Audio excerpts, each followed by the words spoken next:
La historia de David da un giro oscuro y humano. Hasta este momento lo habíamos visto como el héroe perfecto, pero la Biblia no oculta las fallas de sus protagonistas. Este capítulo es la prueba de que el mayor enemigo de David no fue Goliat ni Saúl, sino sus propios deseos en un momento de ocio.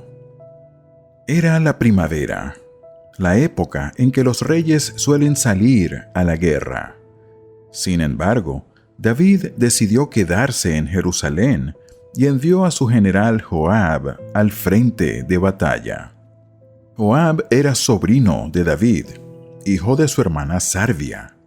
Se ganó el puesto de general supremo mediante una hazaña de valentía.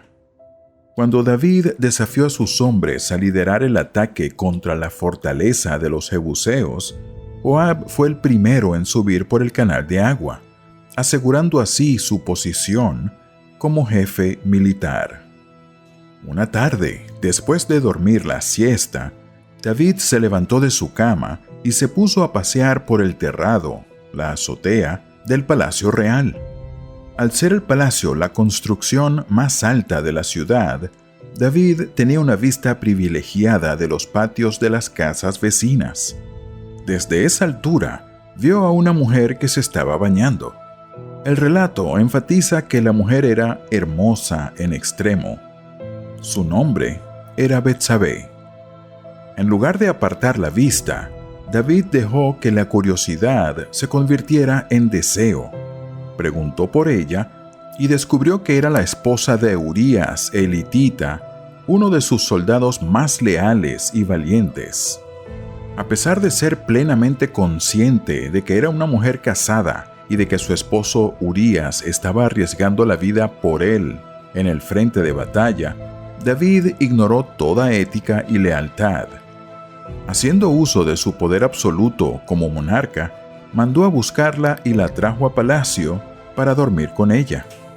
Lo que comenzó como un encuentro clandestino que el rey pretendía mantener en las sombras, pronto se salió de su control cuando, poco después, Betsabé le hizo llegar un mensaje breve pero devastador que cambió el rumbo de sus vidas y de la historia de Israel.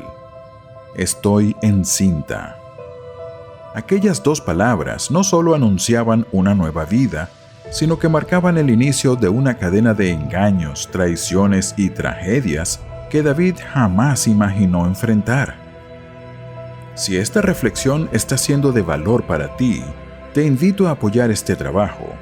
Puedes suscribirte al canal y compartir este video con tus seres queridos para que más personas puedan conocer esta historia y sus enseñanzas. David entró en pánico. Para ocultar su pecado, mandó a traer a Urías desde el frente de batalla, fingiendo que quería noticias de la guerra. Su plan era que Urías fuera a su casa, durmiera con su esposa, y así todos pensaran que el hijo era de él. Pero Urías resultó ser un hombre de una integridad inquebrantable. Se negó a dormir en la comodidad de su casa mientras sus compañeros estaban en el campo de batalla. Durmió a la puerta del palacio. David incluso lo emborrachó para que bajara la guardia, pero Urías se mantuvo firme en su honor. Desesperado, David tomó una decisión criminal. Escribió una carta para el general Joab y se la entregó al mismo Urías para que la llevara. La carta decía: «Poned a Urías al frente, donde la batalla sea más recia, y retiraos de él, para que sea herido y muera». Urías murió en batalla cargando su propia sentencia de muerte. David pensó que el problema estaba resuelto. Guardó el luto por protocolo y luego tomó a Betsabé como su esposa.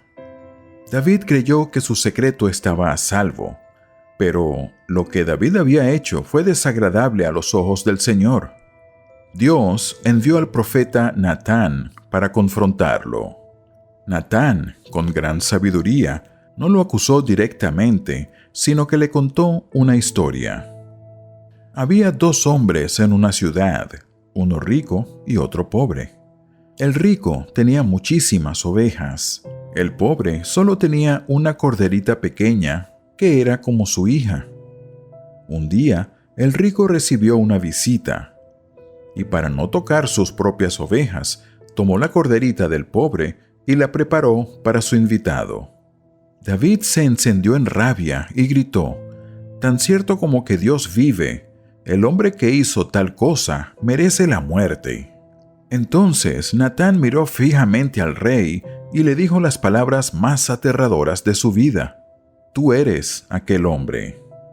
A diferencia de Saúl, que solía poner excusas cuando fallaba, David se quebró por completo. No negó nada. Dijo simplemente: «Pequé contra el Señor». En ese momento de dolor y arrepentimiento, David escribió el famoso Salmo 51, donde pide: «Crea en mí, oh Dios, un corazón limpio. No quites de mí tu Santo Espíritu». Dios perdonó a David y no le quitó la vida, pero Natán le advirtió que su pecado traería consecuencias graves. La violencia nunca se apartaría de su propia casa. El hijo que esperaba a Betsabé murió, y a partir de ahí, la familia de David comenzó a desmoronarse en una serie de traiciones y tragedias entre sus hijos. A pesar de esta gran mancha, la historia termina mostrando la gracia de Dios.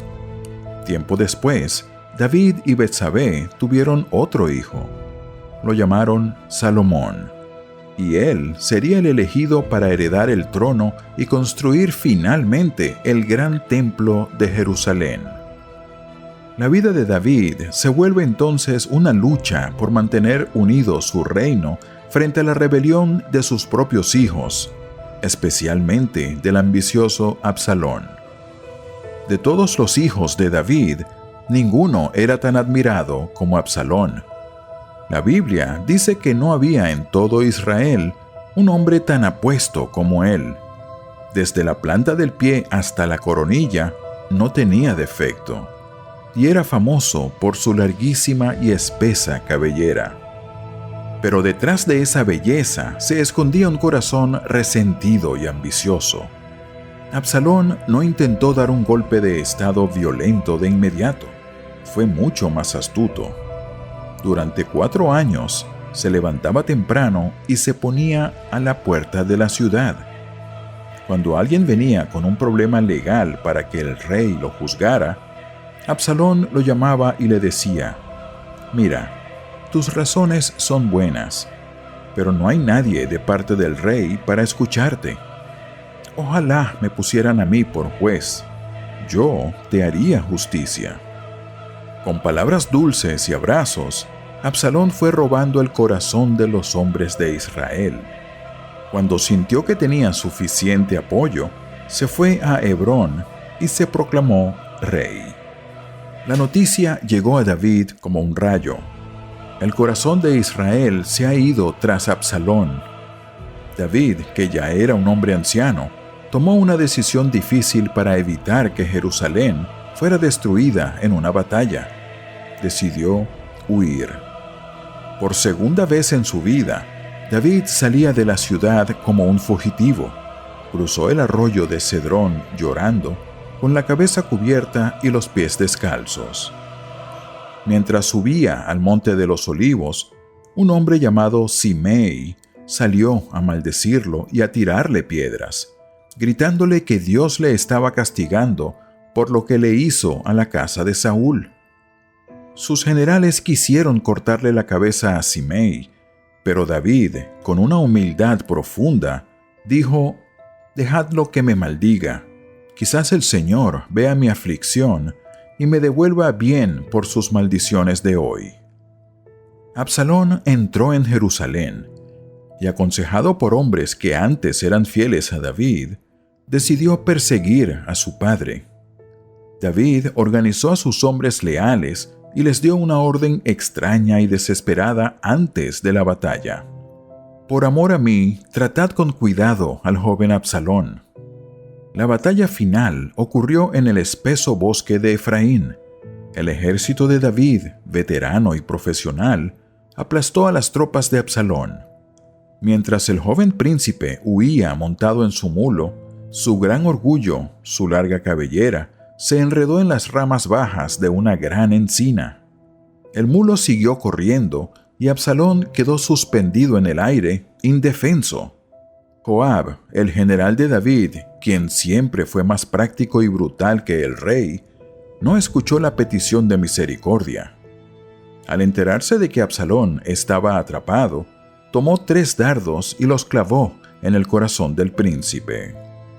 David esperaba noticias junto a las puertas de la ciudad de Mahanaim. Cuando llegó el mensajero, David no preguntó por la victoria o el reino, sino, ¿está bien el joven Absalón? Al saber que su hijo estaba muerto, el rey no celebró la victoria. Subió a una habitación encima de la puerta y lloró con un grito que ha resonado a través de los siglos. «Hijo mío, Absalón, hijo mío, hijo mío, Absalón, ¿quién me diera que hubiera muerto yo en tu lugar? Absalón, hijo mío, hijo mío». Fue un momento agridulce. El reino estaba a salvo, pero el corazón de David estaba destrozado. Joab tuvo que reprender al rey, diciéndole que su tristeza avergonzaba a los soldados que habían arriesgado sus vidas por él. David, recuperando su compostura, regresó finalmente a Jerusalén para reinar sus últimos años. David llegó a la vejez cansado, pero en paz. Antes de morir, se aseguró de que Salomón fuera coronado para evitar más guerras sucesorias. Le entregó a su hijo los planos del templo que él no pudo construir y le dio un último consejo. Esfuérzate y sé hombre. Guarda los mandamientos del Señor. David murió después de haber reinado 40 años. Fue enterrado en su ciudad, dejando un legado que duraría por siempre. No fue un hombre perfecto, pero fue llamado un hombre conforme al corazón de Dios. No porque nunca fallara, sino porque siempre supo pedir perdón y volver a empezar. Tras el funeral de David, un silencio solemne cayó sobre Jerusalén. El trono de cedro y oro ya no pertenecía al guerrero de las 1000 batallas, sino a un joven que nunca había empuñado una espada en combate. Salomón heredó el reino más poderoso de la región, pero sentía el peso de la corona como una carga insoportable. Gracias por haber visto el video. Te invito a que te suscribas al canal y compartas el video por entre tus amigos y familiares.